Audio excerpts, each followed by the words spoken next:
Hola, mi nombre es Ana María Ampuero. Bienvenidos a mi canal. Hoy miramos cómo el pueblo del Señor está cuidado y protegido por el Señor en medio de momentos muy difíciles. Entonces, estamos en el capítulo 7 de Apocalipsis. Estamos al final del sexto sello. En la apertura del sexto sello, en un momento de anticipación, ¿no? De qué va a pasar. Miren lo que dice el capítulo 7. Después de esto vi a 4 ángeles en pie sobre los 4 ángulos de la tierra, que detenían los 4 vientos de la tierra para que no soplase viento alguno sobre la tierra, ni sobre el mar, ni sobre ningún árbol. Vi también a otro ángel que subía de donde sale el sol y tenía el sello del Dios vivo, y clamó a gran voz a los 4 ángeles, a quienes se les había dado el poder de hacer daño a la tierra y al mar, diciendo: no hagáis daño a la tierra, ni al mar, ni a los ángeles, hasta que hayamos sellado en sus frentes a los siervos de nuestro Dios. Y oí el número de los sellados: 144,000 sellados de todas las tribus de los hijos de Israel. Y luego va la lectura: 12,000 de cada una de las tribus. Y dan 144,000. Recuerden ustedes que los números en Apocalipsis no son estadística ni matemática, son símbolos. Y 144,000 se construye 12 por 12 por 1000, o 12 por 12 por 10 por 10 por 10. 10 es el número de completo, 12 es el número del pueblo del Señor.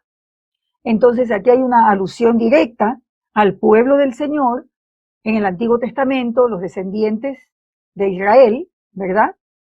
Pero recuerden también que en la perspectiva bíblica, y siendo que la perspectiva de Apocalipsis es hecha desde una perspectiva judía del primer siglo, no hay una ruptura.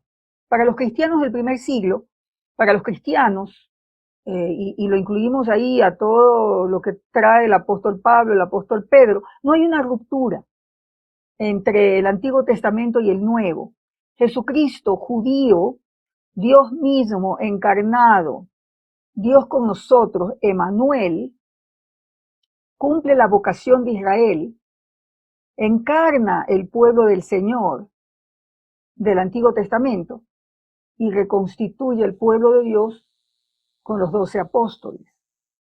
Entonces, aquí hay una referencia al Antiguo Testamento y aquí es donde lo amplía en el versículo 9. Después de esto miré, y he aquí una gran multitud, la cual nadie podía contar.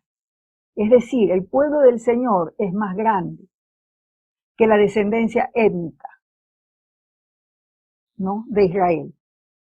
De todas las naciones, ya no solo los descendientes de las tribus anteriores, de todas las naciones, y tribus y pueblos y lenguas, de todas las etnias, ¿no?, que estaban delante del trono y en la presencia del Cordero, vestidos de ropas blancas y con palmas en las manos.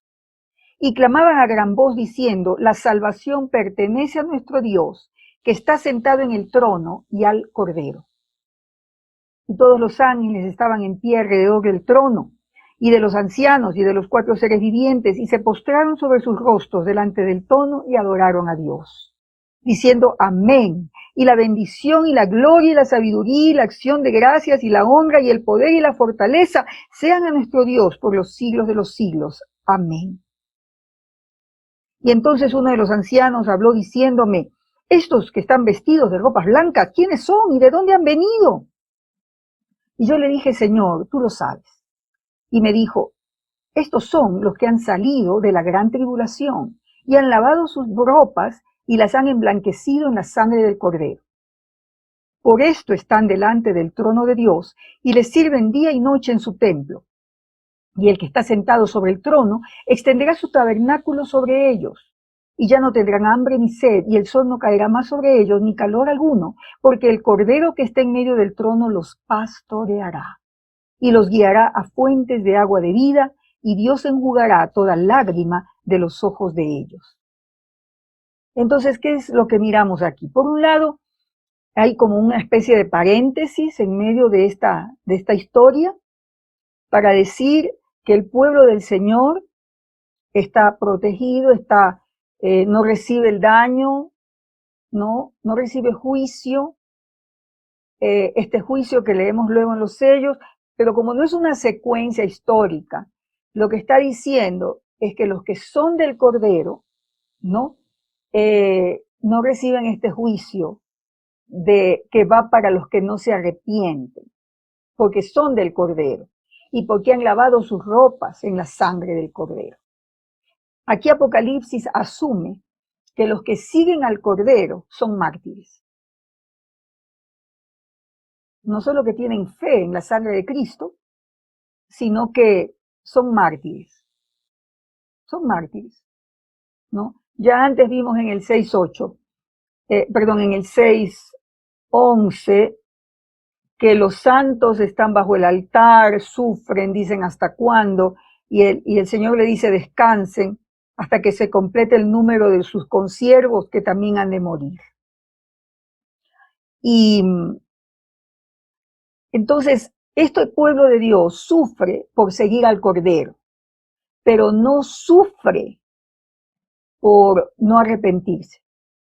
Es otro tipo de sufrimiento. Piénselo un poco.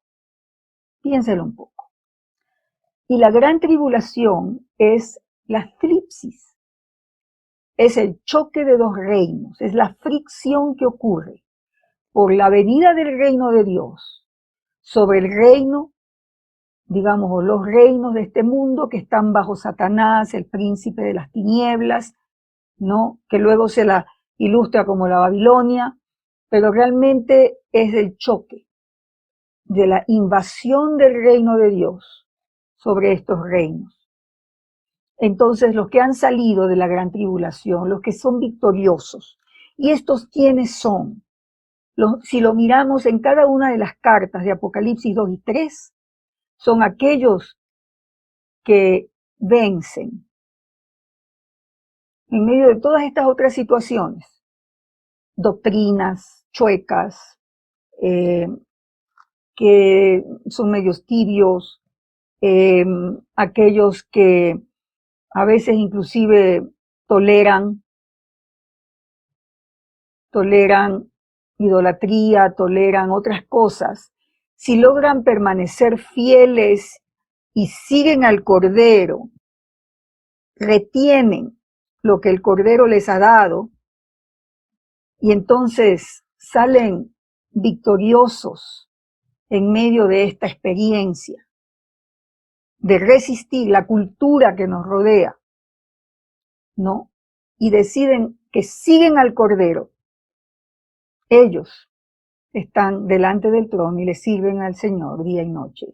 Ese es nuestro destino. Y el Señor, aquí hay otra hermosa promesa que está en el 7.15, dice, Él extenderá su tabernáculo sobre ellos, es decir, el Señor mora en ellos. Y nosotros somos templo del Dios viviente por la presencia del Espíritu Santo en nosotros. En Juan 17, el Señor dice, tú en mí, le dice al Padre, y yo en ellos, ¿no? Y el mundo los conocerá. Entonces, eso es ser tabernáculo del Señor, es Cristo en nosotros. Y dice, y no tendrán hambre ni sed, ni el sol caerá sobre ellos, el Cordero los pastoreará. Y la experiencia de la iglesia es que el Señor sostiene a su pueblo en medio de cualquier circunstancia, cualquier prueba, cualquier pandemia, cualquier pérdida. Él, que es nuestro buen pastor, es capaz de pastorear en medio del dolor y en medio de la prueba. Y Él nos ama y está sentado en el trono y está con nosotros. Y habla de pastorearnos, el Salmo 23. El Señor es mi pastor. Entonces, y el Señor nos consuela. Entonces, esa es una experiencia no solo futura, es una experiencia presente para aquellos que están con el Cordero, que lo adoran y lo sirven día y noche, aquí en la tierra, junto con aquellos que en el cielo hoy lo adoran y lo exaltan. ¿Qué tal? Entonces, yo te invito a que seas parte de este pueblo del Señor, que tiene una historia maravillosa y cuyo destino es estar siempre con el Señor. Dios te bendiga.